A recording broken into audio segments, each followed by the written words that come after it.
The alien capital world of Veilora shone under 3 suns. White towers rose like spears toward the sky, and rivers of light flowed through the streets. It was a world built by strength. Every stone, every wall, every law was made to honor power. Inside the grand throne hall, silence fell as the doors opened. Guards struck the floor with their weapons, announcing the arrival of outsiders. The humans had come. They were fewer than the alien nobles expected. No armor of living metal, no glowing weapons. Just fabric uniforms, calm faces, and steady eyes. At their front walked a single man, tall but not imposing, his hands open and empty. His name was Ethan Hale, though most in the hall did not bother to remember it. The alien nobles whispered among themselves, so fragile, so small. They looked like they would break in strong wind. High above them all, seated on a throne carved from black crystal, sat Queen Zyra of Veilora. Her presence alone made the air feel heavy. Her 4 eyes watched the human calmly, without warmth. To her right stood her daughter, Princess Saleth. Unlike the queen, Saleth's gaze lingered on the human leader with curiosity rather than judgment. She had studied other species, in secret. Humans interested her. They were soft, yes, but they survived everywhere. The human delegation stopped at the marked line on the floor. Ethan bowed, slow and respectful. "We come in peace," he said. His voice was steady. "Humanity seeks alliance, not conquest." A ripple of laughter spread through the hall. Alliance from humans. Queen Zyra leaned forward slightly. "You ask for protection," she said. "You ask for shared space." "You ask for trust." Her tone was cold. "Yet your kind has no claws. No natural armor. No psionic strength. Tell me, human, what value do you offer?" Ethan met her gaze without flinching. "We adapt," he replied. "We learn, we endure." More laughter. Louder this time. A massive alien warlord stepped forward, his body covered in ritual scars. "Endure?" he mocked. "Your bones would snap beneath the pressure of this world." Ethan did not argue. He simply stood still. Princess Saleth watched closely. She noticed something the others did not. The human's heart rate was steady. He was afraid, but controlled. Queen Zyra raised a clawed hand, silencing the hall. Her eyes shifted briefly to her daughter, then back to Ethan. A slow, sharp smile formed. "There is a way," the queen said, "for you to prove your worth." The nobles leaned in. Beyond the capital lay the Ash Plains, a dead land avoided even by Valoran warriors. There lived an ancient creature, known simply as the Beast. It was older than the Queen's reign, older than their oldest records. It had once protected the planet, but now it was uncontrollable. Entire battalions had vanished trying to destroy it. The Queen's smile widened. "Defeat the Beast," she said calmly. "And you may have your alliance." "Deaths!" echoed through the hall. Princess Saleth turned sharply. "Mother!" The Queen continued, her voice cutting through the sound. "And," she added, her eyes glittering, "you may marry my daughter." The hall exploded into noise, shock, amusement, outrage. The Queen knew the truth. This was not an offer. It was a sentence. No human could survive the Beast. Princess Saleth stared at her mother in disbelief. She understood immediately. This was a polite execution. All eyes turned to Ethan. They expected fear. They expected anger. He was silent for a long moment. Then he bowed again. "I accept," he said. The hall fell silent. Princess Saleth felt her breath catch. Queen Zyra's smile froze for a fraction of a second. "You understand," she said slowly, "that none have returned alive. Yes, Ethan replied. And you still accept? Yes. The queen leaned back, clearly amused now. Very well. Prepare yourself. At dawn tomorrow, you will be transported to the Ash Plains. The guard struck the floor again. The audience was over. As the humans were escorted away, Princess Saleth watched Ethan's back. She felt something unfamiliar twist in her chest. That night, the palace buzzed with celebration. The nobles spoke of the humans' coming death as if it were entertainment. Wagers were placed on how long he would last. Minutes, seconds. Princess Saleth did not join them. Instead, she slipped away from her chambers and made her way through hidden corridors known only to royal blood. She reached a quiet observation deck overlooking the guest quarters. Below, she saw Ethan alone. He was not sleeping. He was studying. Data screens floated around him, showing terrain scans, heat signatures, ancient symbols. He moved between them, slowly, thoughtfully, not praying, not panicking, planning. She hesitated, then stepped forward into the light. "You should not be here," Ethan said without turning. "You knew?" she asked. He nodded. "Your footsteps are lighter than the guards. You also hesitate before each step." She blinked.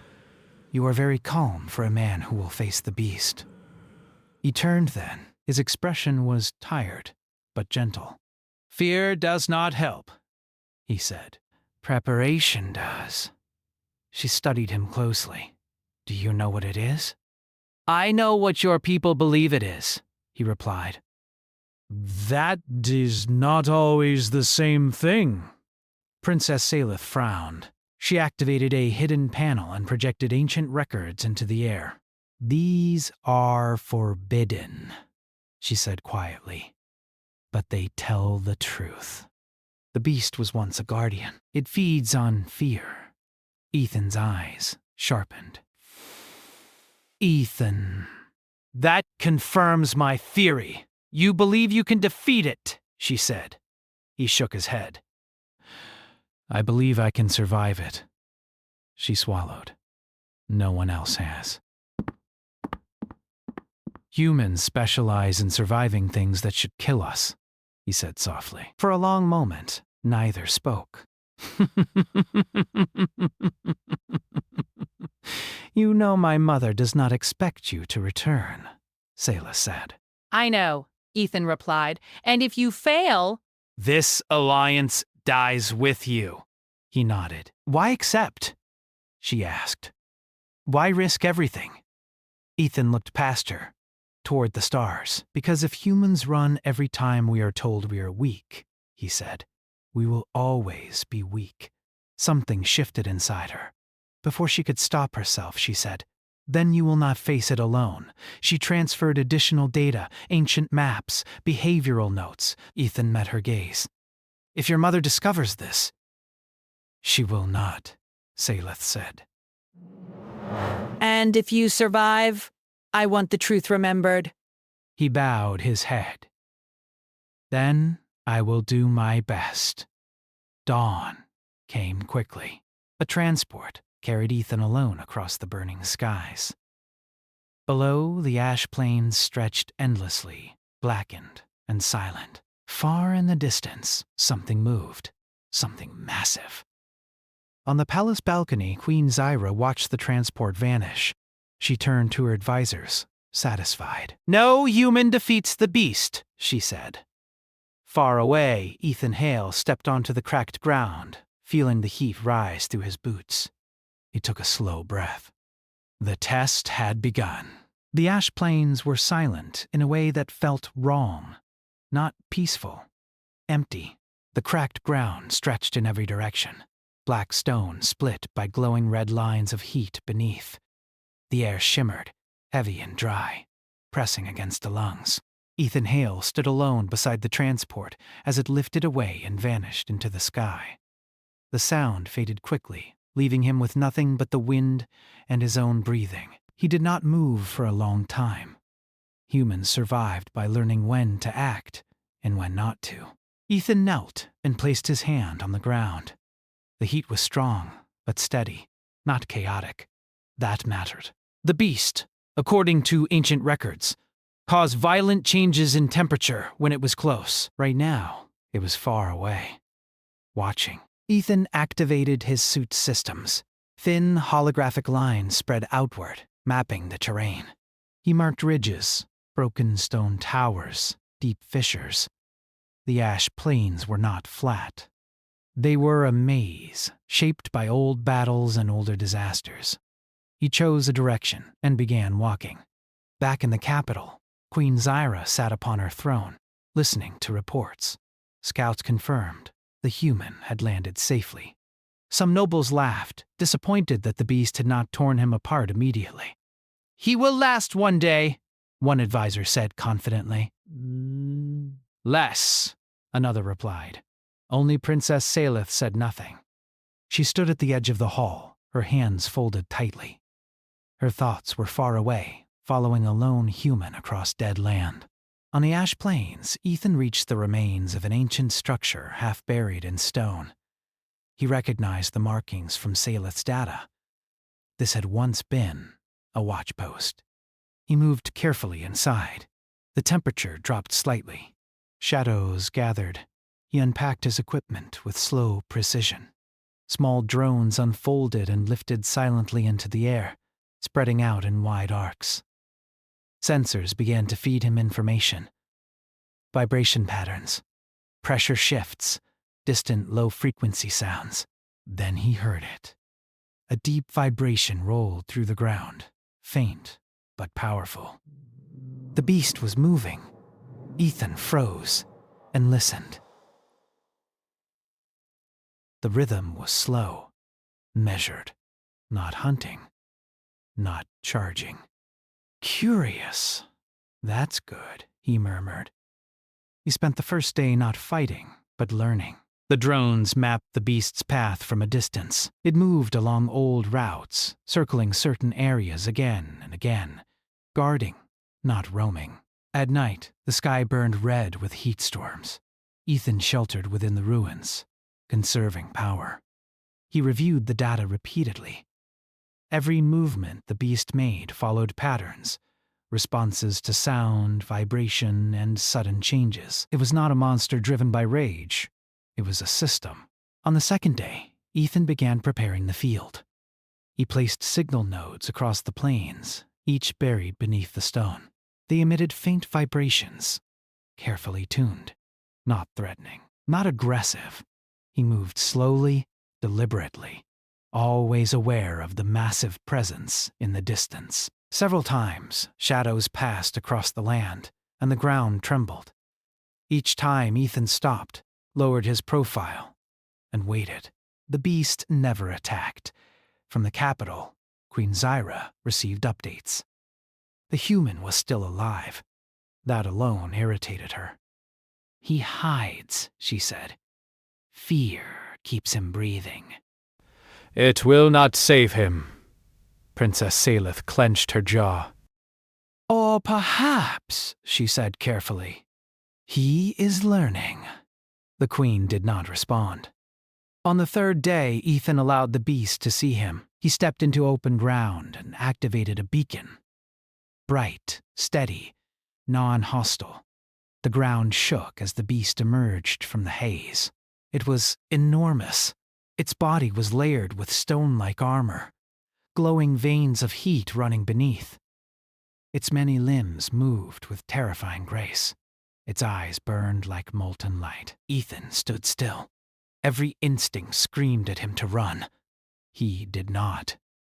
The beast lowered its massive head and released a sound that vibrated through bone and air. The ground cracked beneath Ethan's feet. He slowly deactivated the beacon. Then he activated a second signal, far to the east. The beast's head turned. Confusion rippled through its massive form. It had never faced prey that redirected its attention without fleeing or attacking. The beast moved toward the signal. Ethan exhaled shakily. "That worked," he whispered. The next hours were a careful dance. Ethan guided the beast across the plains using vibration signals and sound echoes. Each movement exhausted it slightly. Its steps grew heavier. Its reaction slowed. He was not trying to win. He was trying to tire something that had never needed rest. By the fourth day, Ethan was exhausted. His suit showed damage. Water was low. But the beast showed signs of strain. Its heat spikes were less violent. Its movements less precise. Still, it was far from defeated. That night, Ethan collapsed against a stone wall, breathing hard. His hands shook. For the first time since landing, fear slipped through his control. He thought of Earth, of humanity standing small in a galaxy that judged worth by claws and power. If I fail, he whispered, we stay small forever. He pushed himself up. On the fifth day, the beast struck back. As Ethan activated another signal node, the ground exploded beneath him. The beast erupted from below faster than expected. Ethan was thrown hard against stone. Pain exploding through his side. Alarms screamed in his suit. The beast roared, enraged now, confused and hurt. Ethan forced himself to stand. Blood ran down his forehead. He triggered his final preparation. All the buried nodes activated at once. The ground vibrated in controlled waves surrounding the beast. Not painful, not threatening. Overwhelming. The beast staggered. Its roar faltered. It tried to attack, but every movement triggered another wave. Its instincts failed it. Slowly, impossibly, the massive creature lowered itself to the ground. Ethan collapsed to one knee. He had not killed it. He had not conquered it. He had broken its pattern. Back at the capital, alarms sounded. Sensors showed the beast had stopped moving aggressively. The throne hall fell silent. That is impossible, an advisor whispered. Princess Salith felt tears sting her eyes. On the ash plains, Ethan lay against the warm stone, breathing painfully. The beast remained still, watching him with glowing eyes. Easy, Ethan said hoarsely. I'm not your enemy. The beast did not attack. The sky darkened as storm clouds gathered. Ethan knew this was not the end. The beast could recover. The queen could still deny him. But one truth was already clear. A human had faced the impossible and endured. The storm broke before dawn. Heat lightning split the sky, lighting the ash plains in sharp white flashes. Rain did not fall as water, but as burning droplets that hissed when they struck the ground. Ethan Hale woke with a sharp breath, pain cutting through his side as he tried to move. The beast was still there. It lay curled across the cracked stone, massive body rising and falling slowly. Its glowing veins were dimmer now, like embers instead of fire. Its many eyes watched Ethan, without hostility, but without trust. Ethan stayed still. Every part of his body ached. His suit warned him of dehydration, cracked ribs, and internal bruising. He silenced the alarms. Panic would not help. Slowly, carefully, he pushed himself upright. The beast did not move. That's good, Ethan whispered. Let's keep it that way. He checked the nodes buried beneath the ground. Several were damaged. The system holding the beast in a calm loop was unstable. If it fully recovered, the patterns could restart. If that happened, he would not survive a second ambush. Ethan knew this moment mattered more than the fight before. Back in the capital, Queen Zyra stood before a wall of shifting images. The beast was no longer attacking. It was not roaming. It was resting. This defies all logic, one advisor said. It has never stopped. It is a trick, another snapped. The creature is waiting. Princess Salith stepped forward. Or listening. The queen's eyes narrowed. Listening to what? To someone who did not attack it, Salith replied. Silence fell. Queen Zyra turned away. Prepare a strike force. If the beast rises again, we end this farce. Sayla's hands clenched, but she said nothing. On the ash plains, Ethan began the hardest task of all. He approached the beast. Each step felt like walking toward a living mountain. The heat from its body radiated outward, pressing against him. His instincts screamed danger. Humans had survived by fearing things like this, but they had also survived by facing them. Ethan stopped at a safe distance and slowly lowered himself to sit on the ground. He made no sudden movements. He deactivated all active signals except one low-frequency pulse. Steady, calm, familiar. The beast's eyes shifted. It let out a low sound, not a roar, but something closer to a question. "I know," Ethan said softly, though he did not know if it understood words. "This is new." Minutes passed, then more. The storm moved on, leaving the plains steaming under the suns. Ethan's throat burned with thirst. Still, he waited. The beast did not attack. It moved one limb slightly, adjusting its massive body. The ground shook, but gently. Ethan let out a breath he had not realized he was holding. He began to speak. Not commands, not threats. Stories. He spoke of Earth, of cities that touched the sky, of oceans that never slept, of humans who were small, weak, and stubborn enough to survive anyway. The beast listened. Or at least, it did not leave. Hours later, Ethan's strength faded. His vision blurred. He leaned back against a stone outcrop, breathing shallowly. "This part," he whispered. "I didn't plan very well." The beast shifted again. One enormous limb moved closer, not striking, but sheltering. It blocked the worst of the sun's heat, casting a shadow over Ethan's body. Ethan laughed weakly. "Yeah," he said. "I'll take that as a win." At the capital, alarms flared suddenly. Sensor readings changed sharply. "The beast is protecting him," a technician said in disbelief. The throne hall erupted in noise. Princess Salith stared at the display, her heart racing. "He did it," she whispered. Queen Zyra said nothing. Her grip tightened on the edge of her throne. By the 7th day, Ethan could barely stand. His suit systems were failing. His water reserves were gone. Still, the beast remained calm, no longer bound by the nodes, but choosing stillness. Ethan realized the truth then. The beast was not defeated. It was choosing not to fight. That was something no Valoran warrior had ever achieved. A shadow crossed the sky. "Drop ships." Ethan looked up slowly. His heart sank.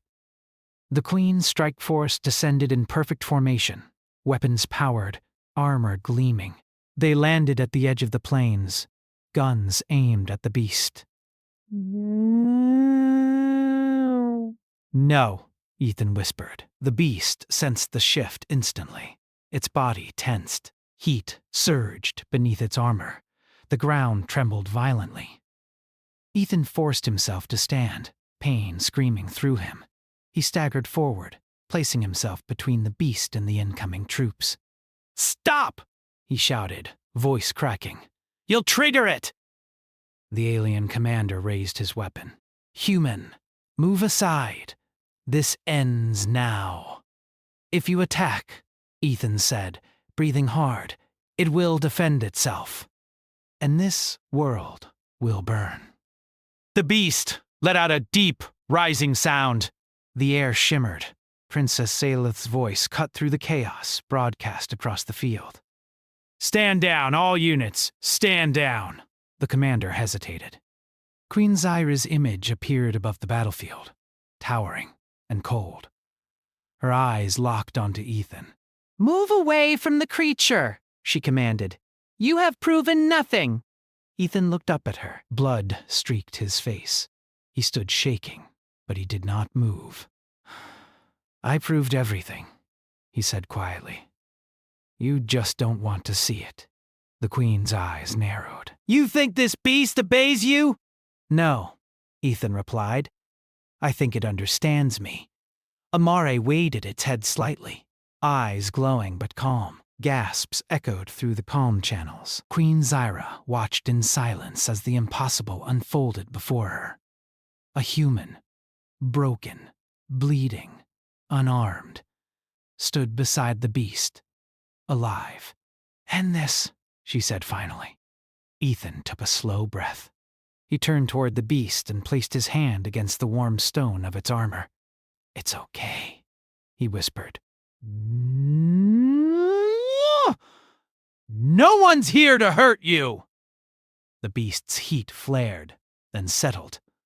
Slowly, deliberately, it lowered itself fully to the ground, exposing its vulnerable core. The battlefield went silent. Queen Zyra stared, her certainty cracking for the first time in her long reign. This, she said slowly, changes things. Ethan collapsed as medics rushed forward, but even as darkness pulled him under, he knew one truth clearly. Humanity was no longer weak, in their eyes, not after this. And the test was not over yet. Ethan woke to the sound of machines breathing for him. At first, he thought he was still on the ash plains. The light felt too bright, the air too clean. Slowly, the pain returned, spreading through his body like fire under ice. He opened his eyes. He was inside a medical chamber aboard a Vialoran ship. Transparent walls surrounded him, filled with soft blue light. Tubes ran from his arms and chest into humming devices. His body felt heavy, weak, but alive. He turned his head slightly. Princess Salith stood nearby. She was not wearing royal armor. Instead, she wore simple robes, her posture tense, her eyes fixed on him, as if afraid he might vanish if she looked away. You're awake, she said softly. Ethan tried to speak. His throat burned. Only a dry sound came out. Easy, she said quickly, stepping closer. Your body is damaged. You pushed it far beyond safe limits. He swallowed painfully. The beast? Salith's eyes softened. Alive, calm, still on the plains. Ethan closed his eyes in relief. For a long moment, neither spoke. You stood in front of it, Salith said quietly. You stood in front of our weapons. No one in our history has done that. Ethan opened his eyes again. Someone had to. Salith looked away. My mother does not agree. That truth settled heavily between them. Across the ship, Queen Zyra watched from a private chamber. Displays showed the beast resting, sensors confirming its stability. For the first time in centuries, the threat was contained without blood. And for the first time, the Queen felt uncertainty. This human did not defeat it, an advisor said. He did something worse. What? The Queen asked. He changed it. Queen Zyra's claws tightened. Change was dangerous. Change meant old rules no longer applied. Bring him to the Grand Hall when he can stand, she ordered. I will judge this myself. 3 days passed. Ethan healed slowly. Vialoran medicine was powerful, but his body was human, fragile by their standards. Still, he endured. Each day, Salith visited. Sometimes they spoke. Sometimes they simply sat in silence.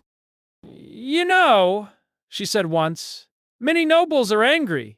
They believe you cheated. That you used trickery. Ethan smiled faintly. We call that strategy? She almost smiled back. On the 4th day, Ethan stood again, weak but upright. The pain was still there, but it no longer controlled him. He was escorted into the Grand Hall. The room was full. Nobles lined the sides, whispering loudly now, no longer hiding their reactions. Some looked at him with awe, others with open resentment. At the far end, Queen Zyra sat upon her throne. Her gaze was sharp, measuring. "Human," she said. "Step forward." Ethan did. "You were commanded to defeat the beast," the queen continued. "Yet it lives. Yes," Ethan said calmly. "You were commanded to prove your worth through strength," she said. "Yet you used no blade." "Yes," murmurs spread. Queen Zyra leaned forward. "Then, explain to me why you believe you succeeded." Ethan took a slow breath. Every eye was on him. Humanity's future balanced on this moment. I was never trying to kill it, He said. Your people tried to dominate the beast. It responded as it was designed to. With force. He paused. I listened instead. The queen's eyes narrowed. Listening does not stop destruction. No, Ethan agreed. Understanding does. He raised his head. The beast is not your enemy. It was protecting this world long before your empire existed. When you tried to control it, it fought back. When I stopped attacking it, it stopped attacking me. Silence filled the hall. A warlord stepped forward. You expect us to believe a creature that destroyed fleets can be reasoned with? Ethan met his gaze. You saw it lower itself. You saw it choose stillness. It did that with every weapon aimed at it. The warlord had no answer. Queen Zyra studied Ethan for a long time. Her pride warred with truth. "And what of my offer?" she asked coldly. "You were promised alliance and my daughter's hand if you defeated the beast." Sayla's breath caught. "I did not come here to claim a prize," Ethan said. "I came to prove humans are not weak." "And have you?" the queen asked sharply. Ethan looked around the hall, at warriors who had failed. At nobles who had laughed. I stood where armies died, he said. I faced what your people could not, and I lived. The hall was silent. Queen Zyra rose slowly from her throne.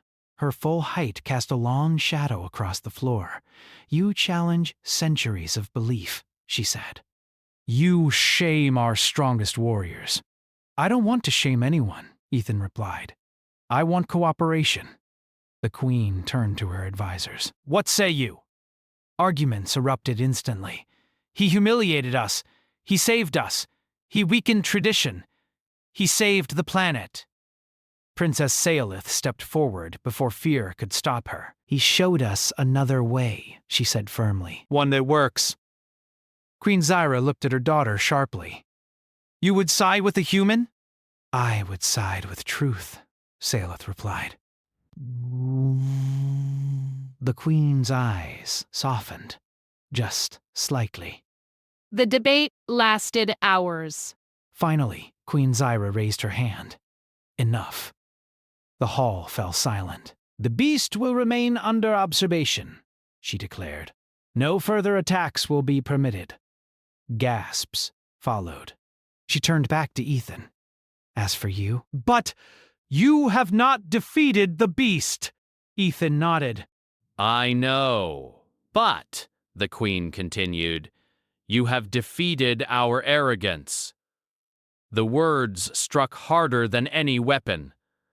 Queen Zyra stepped down from her throne. She stood before Ethan, close enough that he could feel the weight of her presence. "You will be granted alliance," she said. "Not because of your strength, but because of your restraint." Ethan bowed deeply. "And my daughter?" the queen added. Salah's heart raced. "That choice," Queen Zyra said slowly, "will be hers. Not a reward, not a bargain." Saelith looked at Ethan. He met her gaze, surprised, respectful. "I will not force that," Ethan said immediately. The queen watched carefully. Salith stepped forward. "I choose," she said, voice steady, "to know him. To walk beside him, whatever that becomes." The hall exploded in reaction. Queen Zyra raised her hand again. So be it. Later, as the hall emptied, Ethan and Salith stood together on a balcony overlooking the capital. "You changed everything," Salith said quietly. Ethan shook his head. "No. I just showed what was already possible." She looked at the sky, then back at him. "My people will struggle with this. So will mine," he admitted. They stood in silence. Far away, on the ash plains, the beast lifted its head and released a low, peaceful sound that echoed across the land. For the first time in centuries, the world slept without fear. And humanity had taken one step closer to the stars. One test remained. The sun rose over Veilora with a strange warmth. It was not the harsh heat of conquest or battle, but a light that seemed softer than any Ethan Hale had ever seen. The capital was alive with movement, but not the usual rigid discipline of the Queen's court. Today the air hummed with curiosity, whispers, and something new: respect. Ethan walked beside Princess Salith through the wide streets, still in the simple robes the Queen had allowed him. His body was healing, though scars and bruises remained as reminders of the ash plains. Every step he took drew eyes, some skeptical, some admiring. Humans were rare here. To see one stand unbroken before the beast was unheard of. "People are staring," Salith said softly. "They are learning," Ethan replied. Not just about me, about humans." She looked at him with a mix of admiration and worry. "Your people, they've survived everything. And yet, they have so little power compared to ours." Ethan smiled faintly. Strength isn't always measured by power, Princess. Sometimes it's measured by what you endure, and how you endure it. They arrived at the Grand Hall, where preparations were underway for a ceremony of alliance. The Queen sat on her throne, her expression unreadable. The beast, calm and massive, had been transported to a protected enclosure nearby. Sensors surrounded it, but no weaponry was pointed at it. The creature had become a symbol, not a threat. The hall was filled with the leading nobles and warriors of Veilora. Some still wore scowls, some curiosity, others awe. For centuries they had measured worth in strength, speed, or aggression. Ethan's endurance and intelligence had rewritten their understanding. The Queen's voice rang out. "We have gathered to witness a moment of great significance." The human, Ethan Hale, has faced the Ash Plains' greatest threat and lived. A murmur spread through the hall. Together, he and Salith watched the suns rise fully into the sky, knowing that their journey was only beginning and that humanity's place among the stars was finally secure. And so, the impossible challenge ended, not with conquest, but with understanding, not with death, but with life, and not with fear, but with hope. The alliance had been forged, humanity had proven its worth, and the future was theirs to shape.